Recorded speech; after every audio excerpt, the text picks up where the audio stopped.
didn't knock out any teeth, but from my cheekbones up, a lot of stuff was broken or obliterated, like smashed. And my skull cracked, and one of the arteries in my brain moved between those two bones in my skull. So my skull was severing that artery, and my face was all broken. And as well, my optic nerves broke when I fell. So I lost a good portion of my vision due to the accident.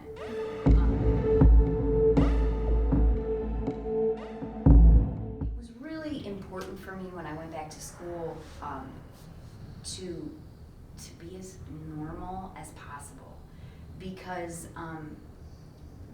when I went back, I didn't look anything like I had looked before my accident. I was in super good shape. I was as tall as I am now. So I was 5'6".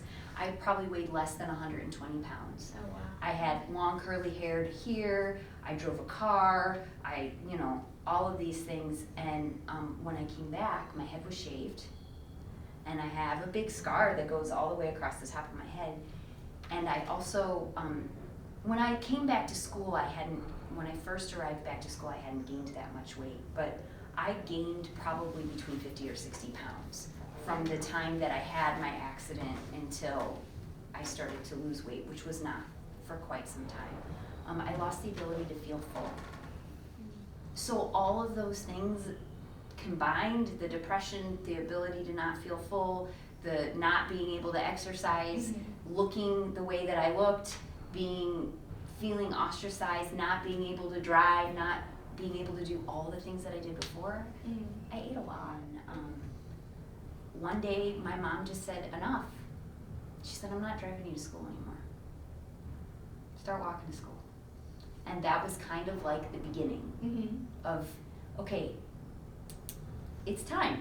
It's time to get better. My mom finally said, okay, it's time for you to do something for yourself, and I'm gonna make you do that. And I think in a way that kind of gave me a little bit of independence. She made me get out of bed every day. And if it wasn't for her, this many years later, I'd still be in bed. And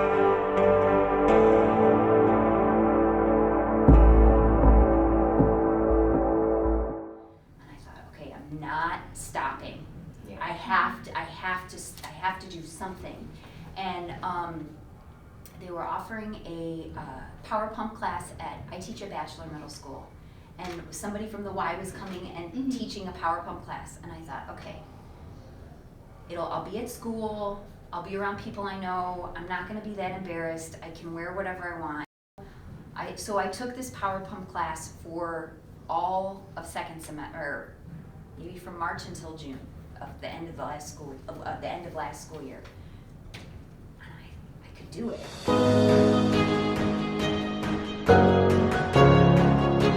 Then I read the description for the Zumba Gold class, and I thought, oh man, dancing?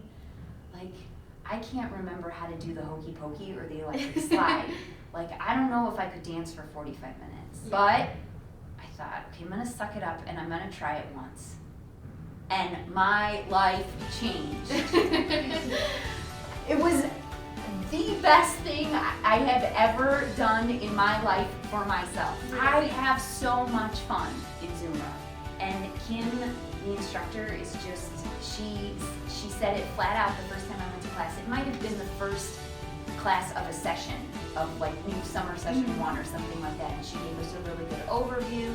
And she said, look, there's no jumping, don't do any moves you don't feel comfortable with. And the one thing she said to the class, I felt like she was talking just to me, but what she said to the class was, it doesn't matter. As long as you're moving and having fun, you're doing the right thing. That's my motto. Like, as long as you're moving and smiling, you're doing something good for yourself. But the thing is, like I said, and I know it was almost 20 years ago, but I used to not be able to remember what I had for breakfast. The fact that I can follow the dances now, and I remember all the steps, and I get sweaty when I do it, and I feel fabulous at the end, I couldn't get that somewhere else. Right. I couldn't get that at Curves. I couldn't get that from a Zumba video in my living room. I couldn't get that in the basement at school, at a class. Like that's something that the instructor brings, that she gives us by choosing the music and choreographing your dances.